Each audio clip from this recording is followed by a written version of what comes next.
So this is a Sprite Alpine 2, just going to take you around the van and show you how it operates. The jockey wheel, handbrake and hitch is something we'll go through in person here on site. Front locker, you've got your gas regulator up on the bulkhead with the yellow gas shut-off valve, which if you turn it 90 degrees will isolate the gas supply past the regulator. You've got your spare wheel and your leg winder also in the front locker, and your two tie downs for the maximum of two 6 kilogram propane gas bottles. On the side of the van, as you come around the front left-hand side of the van, you've got the Truma heating flue exhaust, essentially for the heating hot water systems.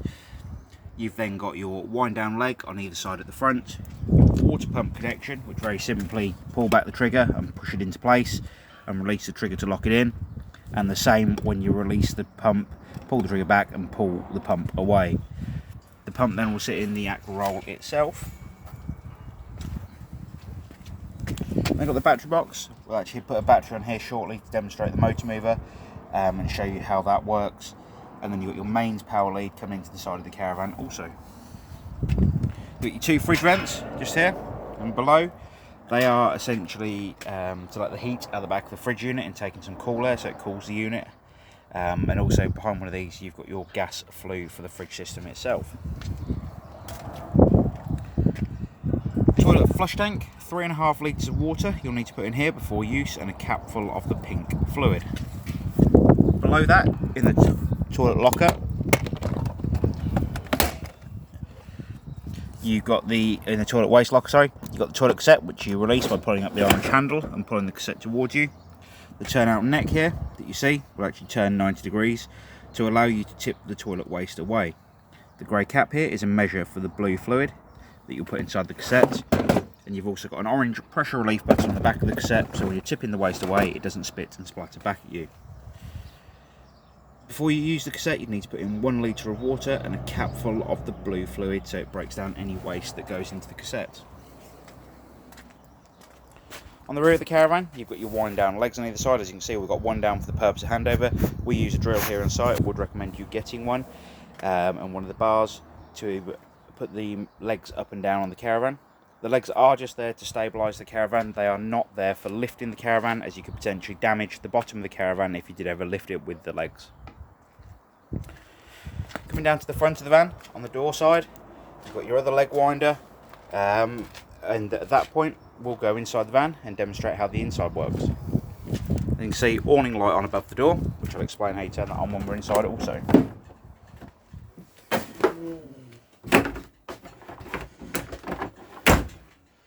So first thing you're going to do when you come inside the van is turn on the power.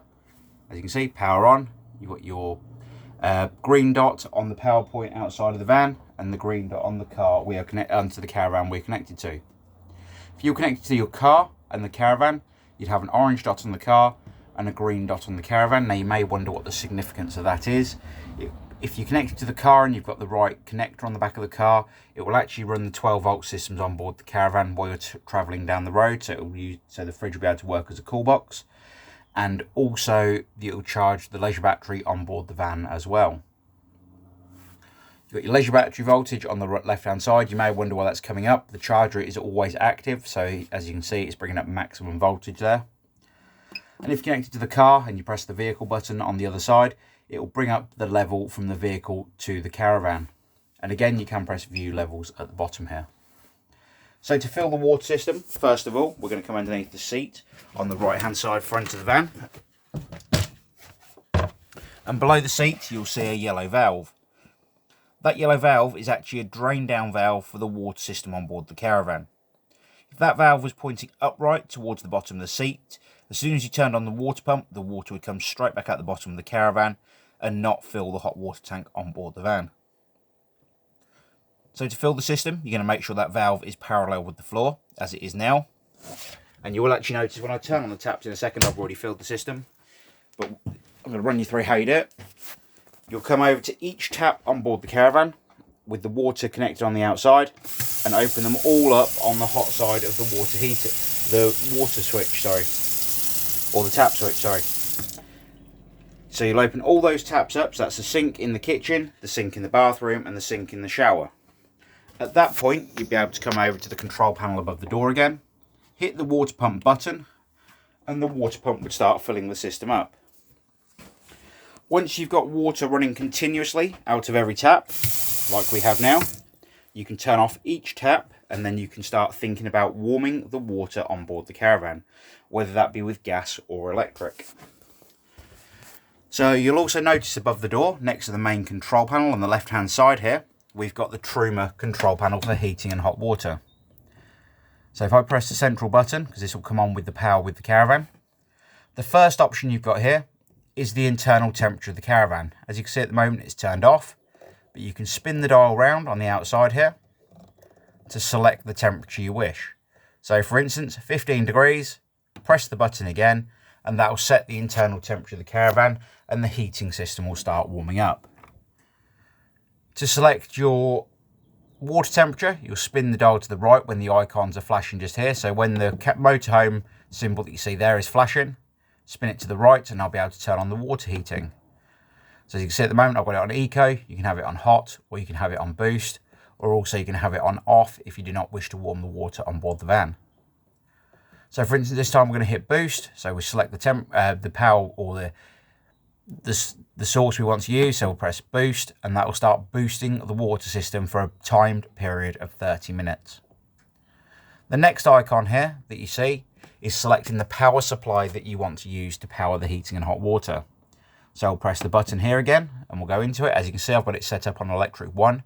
But you can also run it on electric 2, which is 2,000 watts of power on its own. Electric 1, 1,000 watts of power on its own. Mix 2, a mix of gas and 2,000 watts of power. Mix 1, a mix of gas and 1,000 watts of power. And gas on its own will solely run the heating and hot water on gas. It will depend on what sort of caravan site you're on to what power source you'll need to use. For instance, if you're on a CL site where you don't get an electrical hookup, you will actually need to use the gas to power the heating and hot water and the fridge also. However, if you're on a main site, you'd use the 1 kilowatt or 2 kilowatt option to allow the water systems and heating systems to work. On the end here, you've got your fan symbol for the blown air heating. Again, when the icons are flashing here, you'll spin around to the fan symbol. And then you've got eco or high on this particular van. So for instance, if you want to set the fan speed at high, you'll press the high option. And with the heating on, it'll allow you to run the heating on the boosted or on the high blown air setting. And the heat will come out the vents around the caravan, just down here, and at the front of the van, and in the washroom also. At the bottom of this control panel, you will actually notice when the camera refocuses that there is some other options just down here. Them options we advise that you read the manual for, just due to the fact if I tried to explain them in a video, it'd probably take me 2 to 3 hours to get the video finished. And realistically, we haven't got that amount of time, unfortunately. But if you do have any problems with them, please just give me a call here at the Caravan Company and we'd be happy to help with that. So we're now going to go on to the fridge unit. The fridge, very simple again to use. You've got your power button on the front here. You press it up, press to turn the power on, and you'll notice it brings the screen up. It does go off straight away, the screen, just due to the fact of it having a timeout on it. To change the power source you want to use for the fridge, you'll press and hold the grey button. You can see we're on mains at the moment. You'll use the arrows to select either mains, gas, which self-ignites on gas when there's gas in the system, or 12 volt when you're towing down the road. So to select any of these, you'll press the grey button once it's flashing again, and then you can adjust the power or the temperature of the fridge. On the 12 volt mode, where you use the 12 volt battery or 12 volt power system from the car to power the fridge, it would only work as a cool box, so the power source or the temperature button is kind of irrelevant. So you just set it to max and leave it to do its thing.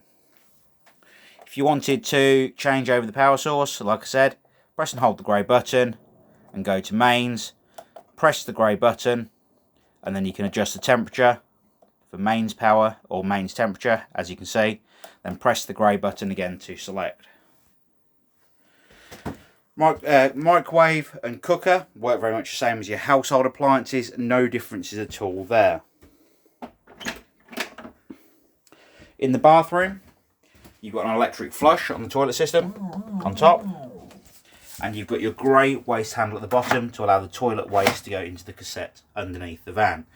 That flap will need to be pushed across before you use the toilet facilities on board the van to allow the waste to go straight down, as it isn't the same as a household system where you've got water in the bowl. You've then got a full indicator light just here, so the little dot on the corner of that little symbol will illuminate red when the toilet cassette is full. The toilet seat actually turns for your convenience, so when you do or when you want to remove the cassette from underneath the caravan, you do need to make sure the toilet is pointing straight back across the caravan. So that's the inside. Oh, sorry, for winter storage, you'd open all the taps up in the central position, or anytime you finish with the caravan, essentially you'd open all the taps up in the central position between the hot and the cold, and you'd open the drain down valve below the seat. I'd also recommend putting your shower head down on the shower tray. I do apologise, the shower hasn't been cleaned yet. The cleaners are running out of here at the moment trying to get bits done. But the shower tray would be put down, the shower head should be put down on the floor for when you're travelling, and also for when you're draining the water system down. The reason being is all the water in the pipework needs to run to the lowest point to be able to escape, and so it doesn't freeze and crack the pipework on board the van. So at this point I'm going to put a battery on the caravan and go to the outside of the van and demonstrate the motor mover system. But this will be the last time you actually hear from me in the sense of like this, where where I'm actually talking to yourselves. So if you have any further questions on the caravan, please don't hesitate to give us a call here at the Caravan Company. I hope you enjoy the caravan, and we look forward to seeing you very soon for your handover. Like I said, please continue watching for the motor mover demonstration. Thank you very much. Bye bye. So to operate the motor mover, you're first going to need your motor mover engagement bar, just like this. You're going to put it on the nut on the side of the van.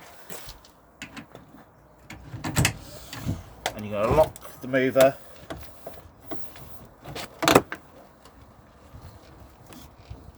into place. At that point, once the mover is locked into place, you'll be able to get the controller and the power key. So the power key just here, and the motor mover controller. At that point, we'll go around the other side of the van.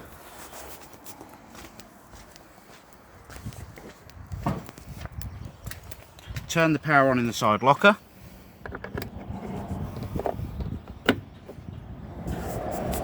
Turn the controller on, and it will beep a few times before it's fully engaged. When the green dot goes solid on the controller, it means the controller has engaged with the motor mover box. Push the handbrake off and you'll have forwards,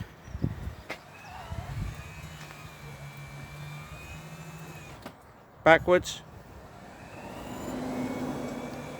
turn and turn, and also the same for the rear, as you can see.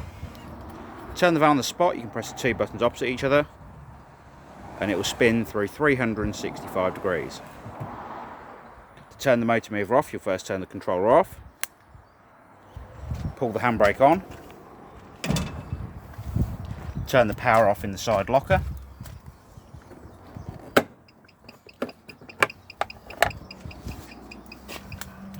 then disengage the motor mover from the wheel.